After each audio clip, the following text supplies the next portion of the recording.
You're walking up to like Skrillex. Like, how does that get you in the zone? 'Cause it's so like aggressive. I will walk up from the on deck circle to the batter's box and I'll just be like bopping my head. I'm listening to the song, I'm worried about the song, and I know how the song makes me feel. It makes me feel confident, it makes me feel just like, hey, like I've got this pitcher. Like, she's not a problem for me. And so I'm not worried about like the pressure of the game or what I'm supposed to be doing. I'm just buying into that song and just being like, all right, it's out of my control now, like I'm just gonna play.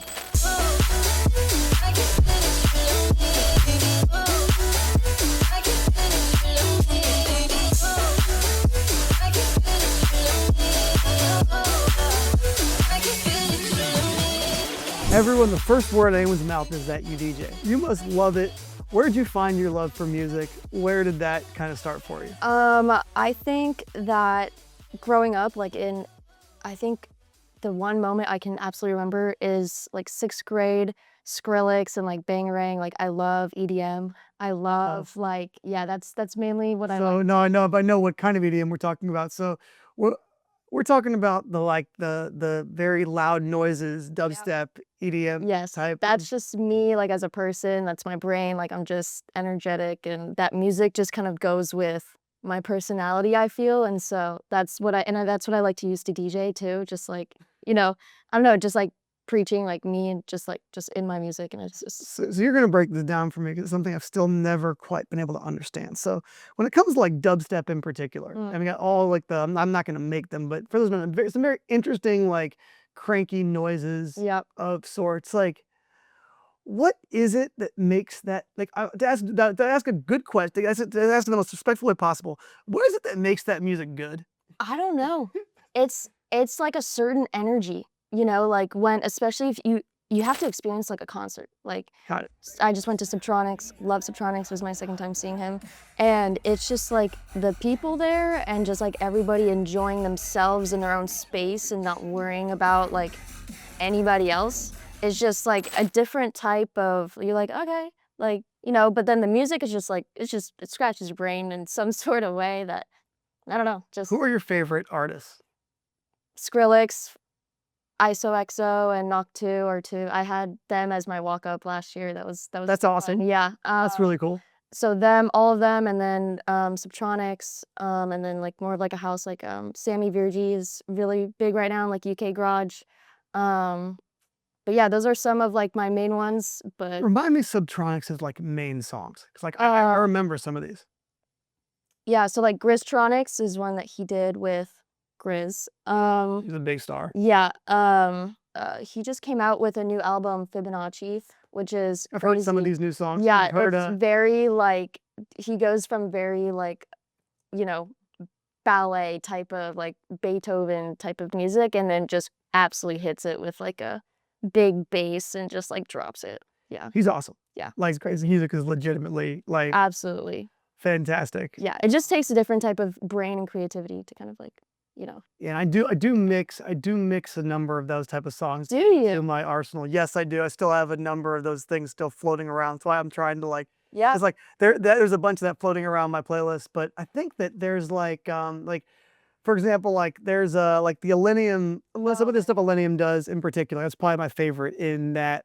Well, he just came out with a new song with Illenium on that new album. Yeah, It's great. the stuff is awesome. Like, I mean, like the song like Feel Something that came out this year that overlaps. Like, I really do like when dubstep music overlaps. I'm a big punk rock fan. Oh, And yeah. so when like dubstep can overlap with punk rock, that Same is awesome. energy. It I is. feel like It is some very same close, and energy. it just gives me a Been getting pumped up. into like Korn and Limp Bizkit, and I didn't really grow up on like the like punk or anything like that, or like rock, but like I'm starting to kind of Those get are fun into that. songs to remix because it does work really, really well. Like they have a dubstep remix of the song Zombie right now. It's not any other of those artists, but like those songs get me really juiced up. So I just find it really fun the way the different noises kind of, for lack of a better term, remix in with like the screaming music that I happen to really enjoy. Yeah, it's just it's an energy. It's crazy. There's a similar vibe to that too. Yeah, you can't explain it to some people.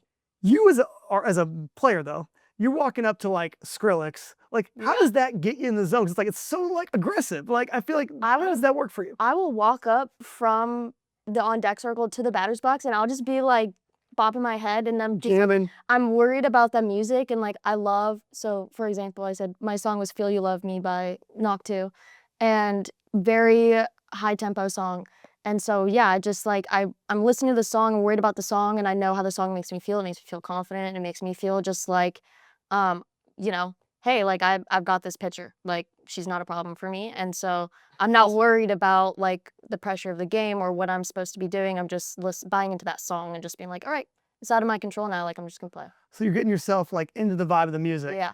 And then you want, so is that song still playing in your head? So like once it's off, is it still like kind of playing in your head? yeah. You're trying to like, that's your soundtrack to your at bat? I'm It's just trying to like- listen to that song as long as possible. Yeah. That's awesome. So like you're in the batter's box, ball one, you're still in there, like you're still in there vibing to that. I'm trying, because then if I start thinking too much, if I start thinking about like, okay, like where should I be putting the ball? How should I be hitting it? This, and that.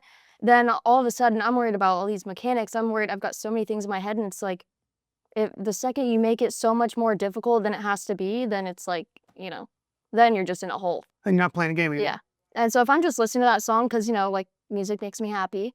And so it's like, if I'm buying into that, I'm still just like, I'm just giving that energy that I'm getting from that song, and I'm just putting that on the field, and like that makes me happy as well. And that makes me like feel like I can perform, That's how you become the best expression of yourself on the softball. Exactly. In the circle. Exactly. The softball field. And so like even in between, like when they're playing, I remember they played Galantis a lot, and like in between, and I'll just be out there in the outfield. I'll just dance. I don't care. It's awesome. Yeah, I just love it. So like that's what makes me feel comfortable and like on the field, and like, How much are you talking to the team DJ about their music selections well, during the games? Well, Shane, I think like, and whoever works with Shane usually kind of do like the music up there. And there was a point at our old field where the press box was right next to the batter's box. And I would turn to Shane, I'd be like, hey, I want Rihanna as my walk-up song. I had Desperado as my walk-up song. That's an awesome song too. Also a slow song. So really interesting, like with the two different tempos. But I was like, I want the slow song, and I would like tell him which one I wanted, like before I went up to bat, and like, stuff like that. Desperado is an elite walk-up song. Oh, like I've seen a lot of baseball and softball players use that. I think that's an elite walk-up song. I love Rihanna, and I arguably feel like I hit at my best when I had that as my walk-up song. That was like my rookie year, because I redshirted my freshman year, and so I got like honorable mention and like that, and I feel like I was always feeling good because of that walk-up song. Like That's a lot of fun. I love Rihanna. It's a big It's a lot of fun. Have you decided on your walk-up song for this year yet? No, and I don't know if I want to go the route of like EDM like I have in the past, or do another Rihanna song, or I'm not sure yet, but gotta think on it. On the field, like what was your path to San Diego? What got you to USD? Well, so I played for Firecrackers, Tony Rico, and amazing team, love them. And yeah, it was during COVID, so it was kind of a difficult time for recruitment. This was when like a lot of teams were taking their fifth years, and like, so just there was a lot of uncertainty, but the one that was certain that, reached out to me and that I just like fell in love with was USD. And I went on a lot of camps, a lot of, recruitment, like looks and stuff like that. But like this, I came here and I was like, wow, like this is beautiful. Like I feel like home here. And I didn't want to go far from home, being in California. Like I don't want to go to some weather that I've never been to, like the snow or something. But yeah, just like I came on campus and the coaches, and it just felt like I was supposed to be here. Yeah. So far, I imagine it's been validated over these 4 years. Yeah, definitely. And especially after getting this new complex and just being able to play on it, it's just been a real it's been sick. What are the best parts of being an athlete at USD?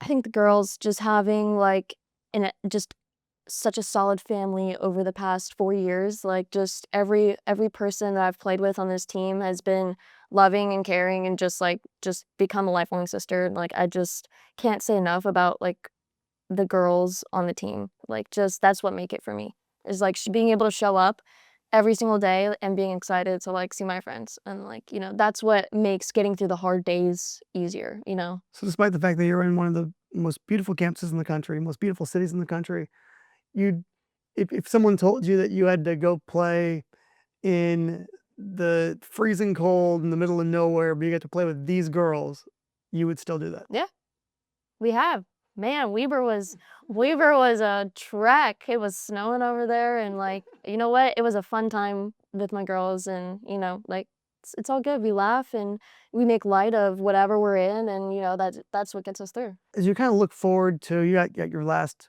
few years coming up here. Are you planning to play all your eligibility? Because you had the first year that you got to redshirt. So are you planning to use all 4 years? I'm not. I'm actually planning to go into the fire academy and start like my career and in firefighting, and so I'm really excited about that. But this will be my last year.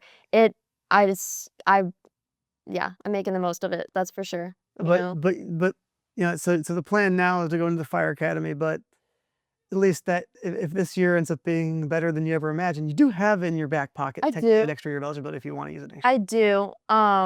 It's just like then at that point I'd probably just go get my master's, but like, you know, I mean I could it's not even a master's, I'd just go get like a certificate, but you know, I could. You see, a lot of people go into their season thinking like, yeah, this will be it. And then you come out and you play even better and you're like, well, I might want to get an extra, like, because it's hard to turn down someone paying for your school. It is hard. It's really hard.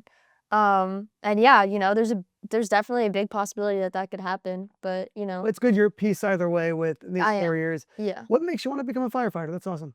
I have a deep love for psychology and just for helping people around me. And I think that there's definitely a need for more, you know, help in mental health on the streets and just like in the realm of like just coming from firefighters. I think that there's a lot of PTSD that starts at, you know, the scene that a lot of first responders respond to. And I think that, you know, if I can help in one way or another, you know, just help someone, that's, you know, that's my ultimate goal. And you get to do that now being a teammate for people I in do. sports, but it's good to know that you can take that joy and bring it to a career whenever this does come to an end. Absolutely, especially like, you know, I chose firefighting too because it's active and I really want an active job and I want to just I don't want to be behind a desk, you know, like therapy is awesome, but like I think that I can give more and, you know, like just in terms of just like going out there and just, you know, being being everywhere. Does that make you a fan of the Savannah Bananas started a firefighters Oh, team? yes, I do. I am a fan of firefighter team. Hey, I would go join that team. That's pretty cool. Yeah, that's super Hey, you sick. never know. They play at Petco Park, so you never know. One of these days you become a They watch this. one of these days at least, you know, when you start becoming a firefighter, their head coach pretty cool. Like she was a firefighter and a professional baseball player. Really? Yeah, Val Perez, like her background's incredible. Like whenever I heard of her, like whenever I heard of that team getting made and they talked about why they named her the coach, like wow, like That this makes person, complete this sense. person's pretty legit that they were both a fire. Like I don't know how they find like the Bananas organization never ceases to amaze me. It's the So things that they're able to go track down, like how you went and found a woman who was a pro baseball player who also was a firefighter and made that the head coach. Good on you. Great That's find. pretty cool. Yeah. She's pretty awesome. Definitely putting the right person in She's charge one of my over there. favorites in their whole like cast and everything. Then they beat up the Bananas in the semifinals. Did So they they're really? still, yeah, they're Savannah Bananas I think is great.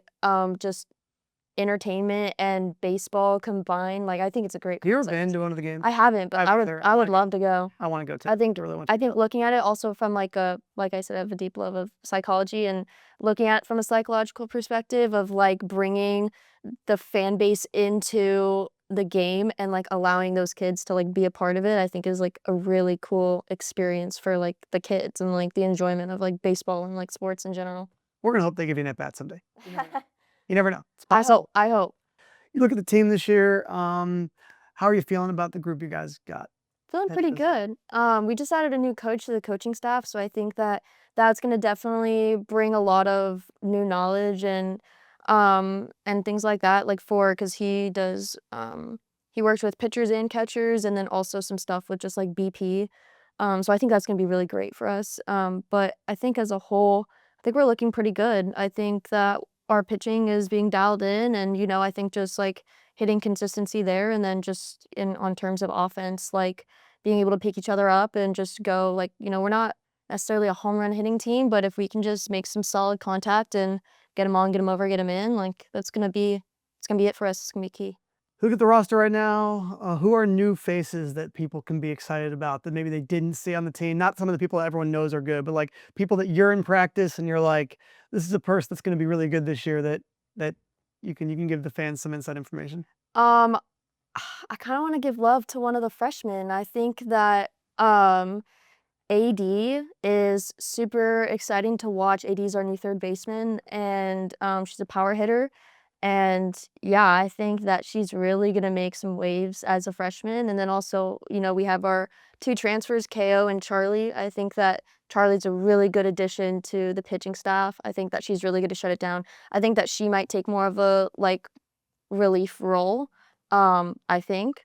And so I think that that's definitely going to be a good key for us, And then KO, obviously, she's hitting top in the lineup and playing in the outfield with me. And I think that we work really well back to back. Just she gets on and I, hit something small and she could take two bases off that because she's speedy. One of the really funny traditions that Texas State baseball has that everyone should adopt is the team picks the walk-up songs for all the freshmen. Oh, that would be so awesome. I think is hysterical. And one of the walk-up songs they chose last year, which I had extreme appreciation for, is someone gave one of the players "Everything Is Awesome" from the Lego Movie.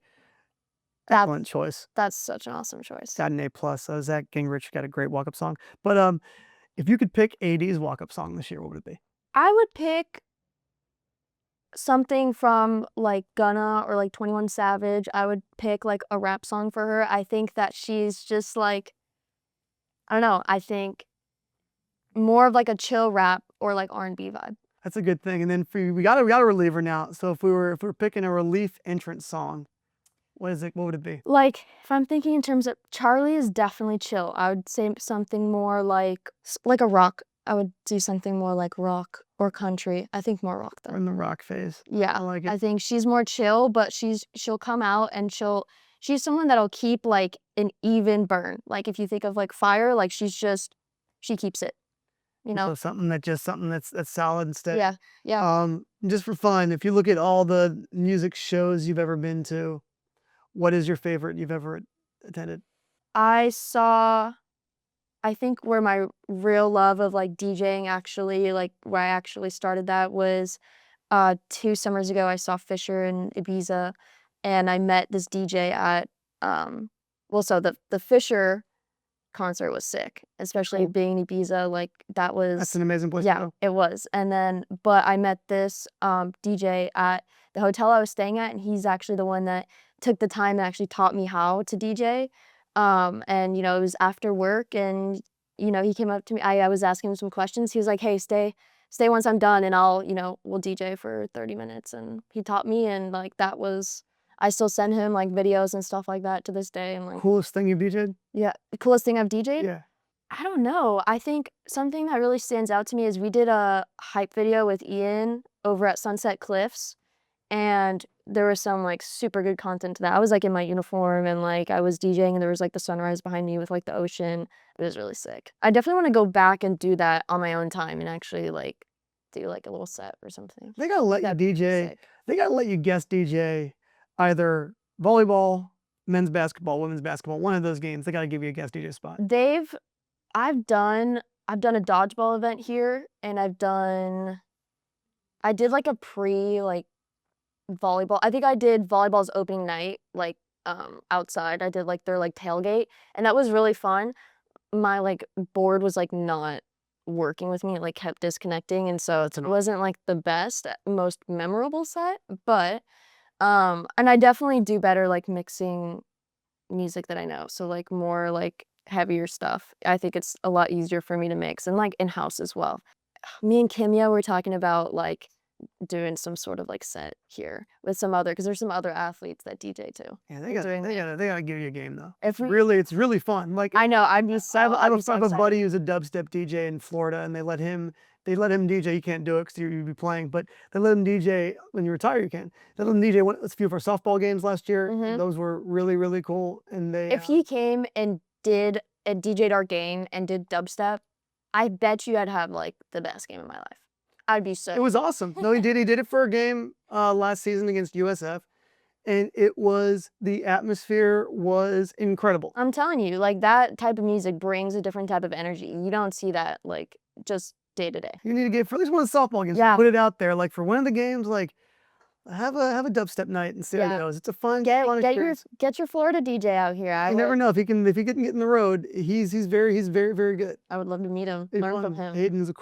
Hayden's a cool guy, and he definitely brings it. Like it was a lot of fun, and there's demand for you out in San Diego. So we will make it happen. Who is the dream show you want to see that you haven't seen yet?